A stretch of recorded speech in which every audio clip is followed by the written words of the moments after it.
Right now at 6, a string of deadly shootings rattles nerves.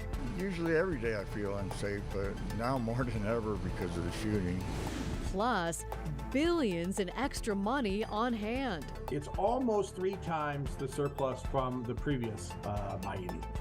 Oregonians can now calculate exactly how much will be kicked back to them. And coming to a sky near you. So the sun will not be completely occluded at any point during the eclipse. How to take in the ring of fire without doing serious damage.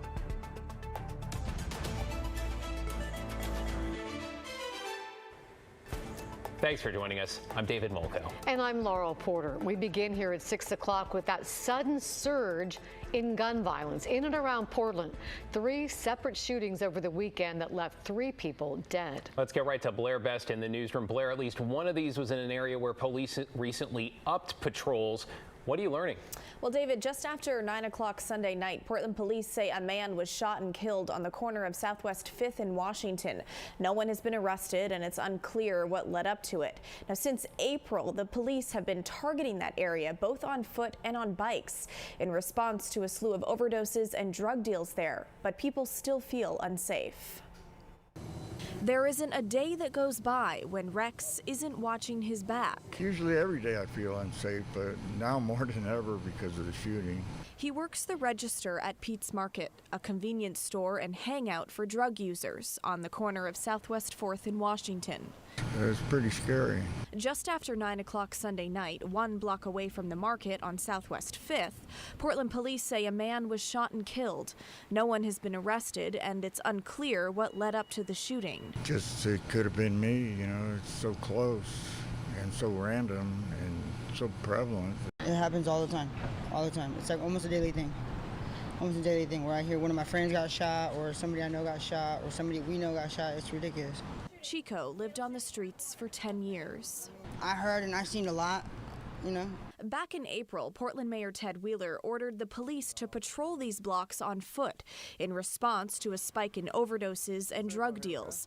We're told they're no longer doing these types of scheduled patrols, but they're still in the area. Well, the police come around about once every hour. Now, just last week, Oregon State troopers joined Portland Police's bike squad to patrol downtown to try and curb gun violence and stop drug deals. But we're told they didn't work this weekend when this shooting happened, but that they're back out on the streets today. To be real, no, it hasn't gotten any better. I mean, they say it's the worst that it's ever been. I mean, it can only get worse before it gets better, right? A city spokesperson tells KGW the mayor is closely following the recent shooting and is focused on hiring more officers, along with outside contractors, including Urban Alchemy. That's the group running the mass-sanctioned campsite for homeless people in Southeast, to be a presence downtown and to de-escalate people. The city is also investing in streetlights as another way to deter crime. Efforts people like Chico say don't go far enough. I mean, it's just a tragedy. It's a tragedy. All right, so Portland police are still investigating this shooting, and if you have any information, you're asked to give them a call. David, Laurel. Thank you, Blair. In your headlines now, a Cornelius man is facing attempted murder and robbery charges after he allegedly stabbed an Aloha restaurant worker. Police say 36-year-old Samuel Pacheco stole an order Sunday evening that belonged to another customer at the Euro House on Southwest 205th. When an employee confronted him, Pacheco allegedly stabbed them several times. The worker was taken to the hospital and will be physically okay. Sheriff's deputies took Pacheco into custody at his home this morning. In Clark County, a last-ditch legal effort to pause the shutdown of Larch Correction Center has failed, and the prison will close tomorrow. The union representing workers there was seeking an injunction to keep it open, but this morning a judge denied that motion. The state says the majority of workers have accepted positions at other facilities or state agencies, and that all inmates have already been transferred. More than 1,300 workers at Peace Health hospitals in Southwest Washington have voted overwhelmingly to strike. The unions representing service, maintenance, tech, and lab workers at Peace Health Southwest in Vancouver and St. John and Longview say efforts to secure pay and staffing increases have failed. A 10-day notice must be given before workers go on strike, and an informational picket is set for Wednesday in Vancouver. And in response to the attacks by Hamas inside Israel, tonight the Jewish Federation of Greater Portland is holding a community gathering for those who want to show solidarity. That gets underway at 7:30 at Congregation Neva Shalom in Southwest Portland, live streamed at jewishportland.org. We'll hear from some of those who attended tonight on KGW News at 11. Matt? Thanks, David. Yeah, it was a rainy day for sure, but you know what? The clouds cleared, at least for a while. We're even getting some breaks in the clouds over Portland right now, but look at the process out of the Oregon coast as the clouds moved on. We got some blue sky, at least out at Cannon Beach, at least for a little while. The clouds are already beginning to stream back in. This is a live look from our sky cam at the Reserve Golf Course out in Aloha, looking to the west towards the Coast Range, and you can see that clearing out there. Kind of a pretty sky after a rainy day, which of course came after an unbelievable weekend in the 80s, both Saturday and Sunday, and all that clear sky, right? But hey, at least the rain has stopped for now. We had a little bit of rain. It really wasn't very heavy, but there is heavier rain on the way for tomorrow as a new storm blows in late tonight, tomorrow morning. It's going to be rainy. It's going to be windy. There could be thunderstorms in the afternoon. So this second of these two storms will be stronger and more active than the one that came in today. So expect more rain lasting longer. There could be some street, ponding and perhaps some, minor flooding around some of the intersections and storm drains that don't drain quite quickly enough. And then for the eclipse on Saturday, mainly cloudy. We'll talk more about that a little bit later, guys. Back to you. All right. Thank you, Matt. Let's talk about Walgreens pharmacy workers across the country. They walked out today to protest what they called poor working conditions and safety concerns. That includes some locations in Portland. Our Joe Ranieri was at a store in Northeast Portland about an hour ago when it abruptly closed as employees walked off the job. He's still at the store and joins us now. Joe, what have you learned?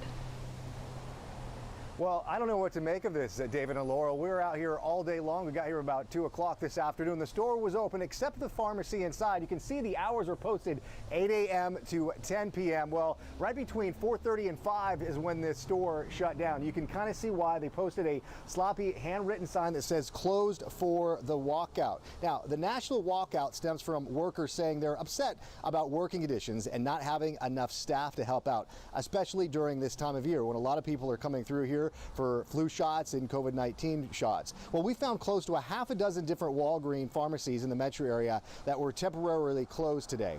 This location at Northeast 33rd and Killingsworth was one of them. Now, it was the pharmacy, not the store, until just about 90 minutes ago or so. Though we're unable to confirm whether these closures were because of the walkout, this national effort was expected to include hundreds of stores. I spoke with one pharmacist at a Walgreens that was open today. They told me they are constantly understaffed and trying to keep up. Many customers received text messages today about the closures. Some were frustrated about not being able to get their prescriptions. Others weren't as bothered by it. Yeah, like I said, it's a little inconvenient, but I think the more I support workers' rights, and a little inconvenience for me is worth it. Now, the walkout comes just as pharmacists with Kaiser Permanente announced they were going to walk off the job earlier this month. They've been picketing for the last couple of weeks for a new contract. Back here live along Northeast 33rd Avenue, we have reached out to Walgreens to figure out just how long this walkout might last. But again, it was just the pharmacies earlier today. Now we're learning at least this store here along Northeast 33rd Avenue has closed the entire store. Reporting live in Northeast Portland, David and Laurel, back to you. Yeah, really changing minute by minute there. Thank you, Joe. Well, it is official. Oregon's record-setting kicker rebate has been finalized at, get this, a whopping $5.6 billion. Okay, that's big money, and it could mean a big boost to your budget come tax time next year. Let's bring in Daisy Caballero, who's breaking it all down for us. Daisy? Yeah, David, Laurel, it's called a tax surplus credit. You may also know it as a kicker. Every 2 years, state economists check the state's spending budget. If the state revenue is at least 2% higher than what was projected, they return the surplus to taxpayers. And this year, it's historically high. Here's Robin Maxey with the Oregon Department of Revenue. It's almost 3 times the surplus from the previous biennium. Not quite, but almost 3 times larger than the kicker that we received 2 years ago. Also, anyone who paid their state income taxes in 2022 and plan to file a return this year is eligible for the kicker. And you can expect to see roughly 44% of the state income taxes you paid in 2022 returned back to you. In years past, the kicker has gone out to Oregonians as a credit on their tax returns or through a paper check. But Robin Maxey tells me this year's kicker will only come as a credit in your 2023 tax return, so you need to file to get it. And if you can't wait to see how much you'll be getting this year, here's a way to check that right now. On the Department of Revenue website, there is a thing we call the What's My Kicker calculator. And you put your name, your social security number, and your filing status for 2022 and your filing status for 2023 in there, and it kicks the number right out. I tried it this morning. It works perfect. And I can confirm I also tried it and it worked. But if you don't feel comfortable plugging that information online, you can also just multiply your 2022 tax liability before any credits by 44.28%. I also want to mention that the state will keep all or part of the kicker if you have any unpaid taxes, child support, student loans, or owe any other debts to the state. If you'd like more information and to learn more about this, you can text the word money to this number right here, which is 503-226-5088, and we'll send you more information and a kicker calculator. Back to you guys. I think a lot of people will be doing some calculations tonight. What a windfall. Thank you, Daisy.